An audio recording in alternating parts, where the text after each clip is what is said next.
Before screens ruled playtime, the playgrounds of the 1950s were alive with whirling hula hoops, clacking cap guns, and train sets that took up the entire basement. These weren't just toys, they were the soundtrack of a generation growing up in post-war America.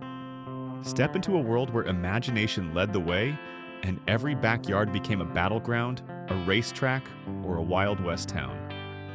Today, we're traveling back to explore the most beloved toys and games from the fabulous 1950s. Some will bring back warm memories, and a few may surprise you.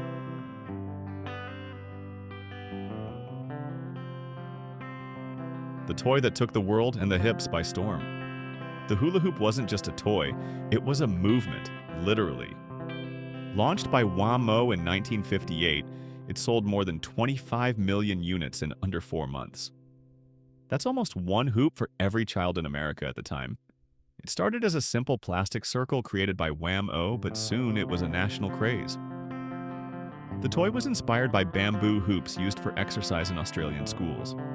Wham-O saw the potential, made it out of durable plastic, and marketed it to kids as a fun fitness craze. In playgrounds and front yards across America, kids competed to see who could keep the hoop spinning the longest.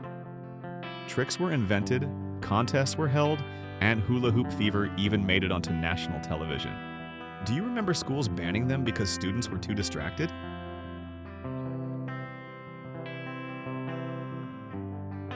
The first toy to hit the small screen and make it big. Mr. Potato Head is now a pop culture icon, but his beginnings were humble and a bit weird. When he debuted in 1952, he didn't even come with a plastic body. Instead, children were expected to use a real spud, sticking in plastic eyes, ears, and other silly parts. Did you know that Mr. Potato Head made history in 1952 as the first toy ever advertised on television? It was a marketing breakthrough. Suddenly, kids were influencing their parents' buying decisions based on what they saw on TV. This quirky toy changed how companies marketed to children forever. But because of parents' complaints about spoiled vegetables and more than a few smelly toy boxes, Hasbro eventually added a plastic potato body in 1964. Mr. Potato Head was inducted into the National Toy Hall of Fame in 2000, nearly 50 years after his debut.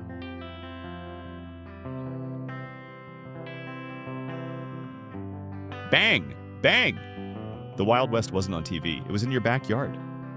If you were a kid in the 1950s, chances are you were obsessed with cowboys.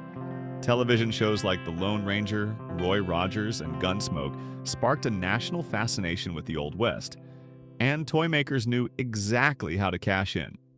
Cap guns were loud, smoky, and incredibly fun. They used small paper or plastic caps that would create a bang and a puff of smoke when fired. Some models were detailed replicas of real guns, complete with silver finishes and holsters. The most popular was Mattel's Fanner 50, released in 1957.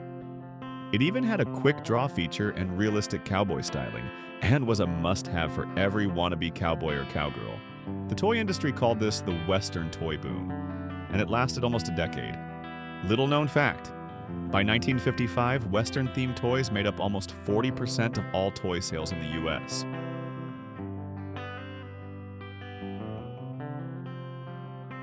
The doll that changed playtime forever. When Barbie entered the world in 1959, she wasn't just another baby doll, she was a revelation. Barbie was a grown-up woman, stylish, independent, and full of career potential. Her full name? Barbara Millicent Roberts. Until then, most dolls were babies. Barbie was an independent young woman with dreams of being more than just a mother. Her concept was inspired by a German doll named Bild Lilly, originally meant for adults. Her debut look, a striped black and white swimsuit, stiletto heels, and a confident stare, was unlike anything on the shelves at the time. And the price tag? $3. Barbie opened a new kind of imaginative play. Instead of pretending to be a mom, girls could imagine being fashion designers, astronauts, or businesswomen. In her first year, Barbie sold over 300,000 dolls, despite skepticism from toy retailers.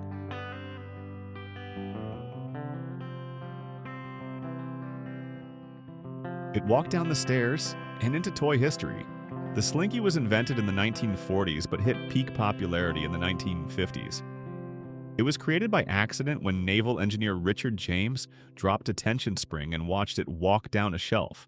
The Slinky quickly turned into one of the most popular toys of the decade. Kids were mesmerized by the way it tiptoed down the stairs and over furniture. And with a price of just $1, it was affordable for nearly every household. Here's an interesting tidbit. NASA used Slinkies in the 1950s and 60s to demonstrate wave properties and zero-gravity motion in astronaut training.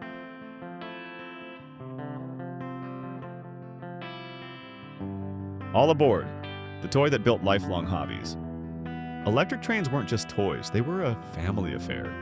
By 1953, companies like Lionel Trains, the leading brand, offered intricate electric train sets with smoke-puffing engines, light-up cabooses, and real-sounding whistles.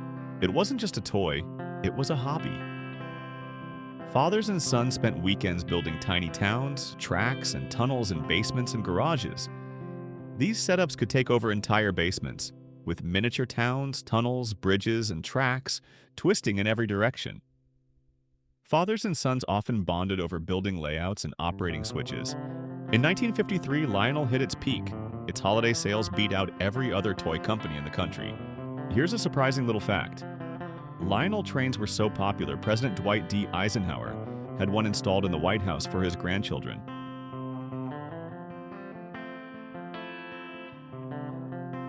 Before tablets, game nights weren't only cool, they were everything. Family game nights were a beloved 1950s tradition. Monopoly was a family night favorite, but newer games were on the rise. Scrabble became a hit after Macy's took a chance on it in 1952. Candyland, created by a polio survivor in the 40s, was perfect for younger kids. Chutes and Ladders taught life lessons in a way only a board game could.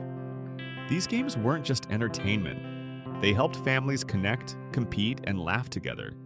A bit of trivia. Scrabble was rejected by every major game publisher until one of Macy's execs played it on vacation and insisted they stock it. Macy's department store began selling it in 1952. Sales skyrocketed from there. In the 1950s, toys weren't just things. They were portals to whole new worlds.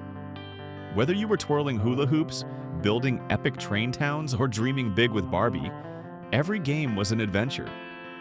These toys and games reflected a simpler, more imaginative time. They weren't just about play, they were about connection, creativity, and culture.